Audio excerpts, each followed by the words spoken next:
Bonjour et bienvenue dans cette vidéo. Donc, je vais vous présenter du coup notre projet qu'on a réalisé avec 3 camarades sur l'observation de nanoparticules uniques. Alors notre projet, c'est étude et réalisation d'un compteur de particules en suspension dans l'air. Le titre de notre projet, c'est l'optimisation d'un système d'éclairage pour l'industrie automobile. Alors, notre projet est la fabrication d'un gyromètre laser, que l'on appelle aussi gyrolaser. Notre projet, ça sera de la photothermie par nanoparticules d'or. Alors, notre instrument est composé d'un laser, voilà ici en rouge, d'un diaphragme, d'une chambre noire et dans laquelle regarde une photodiode qui est branchée à un oscilloscope. Je vais faire tomber des particules dans l'entonnoir et on peut voir les pics. Voilà. Donc chaque pic ici correspond à une particule qui passe à travers le laser, qui du coup diffuse la lumière émise par le laser. Et on peut ensuite, grâce à la diffusion de Mie, qui est une théorie qui décrit la diffusion de la lumière par une particule, retrouver la taille de la particule. Dans un article scientifique qui décrit la distribution de taille moyenne dans la poudre de talc, et ici les mesures qu'on a obtenues à l'aide de plusieurs mesures.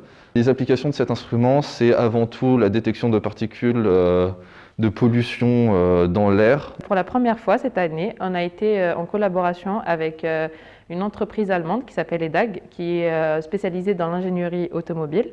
Donc on devait optimiser leur système d'éclairage qui se composait d'une LED et d'un guide d'onde. Type d'éclairage, pour l'habitacle d'une voiture. Voilà.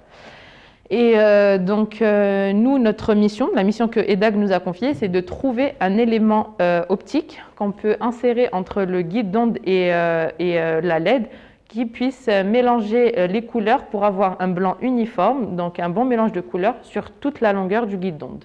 Nous avons voulu quantifier notre travail et faire de la recherche théorique.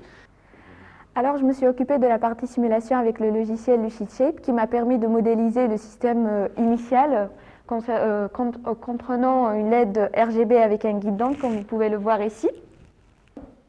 Un bon résultat à 7 mm, mais à 28 mm, on perd l'uniformité.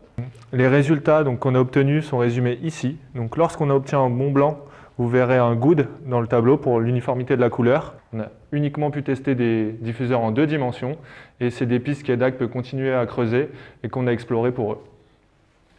Un gyrolaser, c'est un instrument qui permet de mesurer la vitesse angulaire dans un plan. On en trouve dans les systèmes de navigation d'avions de transport civil comme Airbus, les avions militaires, les missiles, les sous-marins, les navires militaires.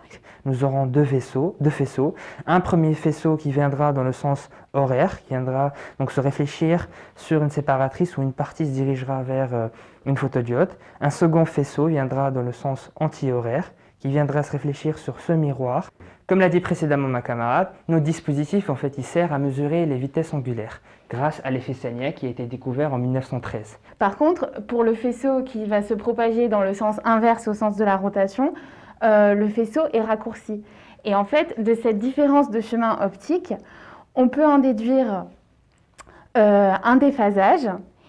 Et ensuite, de ce déphasage, on arrive finalement à la formule qui nous permet d'avoir la vitesse angulaire. C'est un système de centrale de navigation inertielle. En gros, on a 3 gyrolasers pour avoir les vitesses angulaires selon toutes les dimensions et 3 accéléromètres. Et comme ça, on peut calculer le mouvement absolu d'un mobile qui se déplace sans avoir besoin d'un GPS. Alors déjà, il faut s'intéresser à qu'est-ce que c'est qu'une nanoparticule, enfin qu'est-ce qu'on a observé. Donc c'est des objets qu'on a fait synthétiser sous forme sphérique avec un diamètre de 50 nanomètres environ. Donc c'est une image assez jolie, on peut croire que c'est un peu une petite galaxie, mais non, je vous prie de me croire, c'est bien des nanoparticules d'or. Et là, en fait, ce qu'on voit, c'est que ce sont des nanoparticules d'or, mais à un détail près, c'est que ce que l'on observe, c'est la tache d'Airy de ces particules. Du coup, on ne peut pas savoir si elle est unique, si on a 2, etc. Donc, la dernière chose qu'on fait, c'est qu'on va faire la spectroscopie de ces nanoparticules.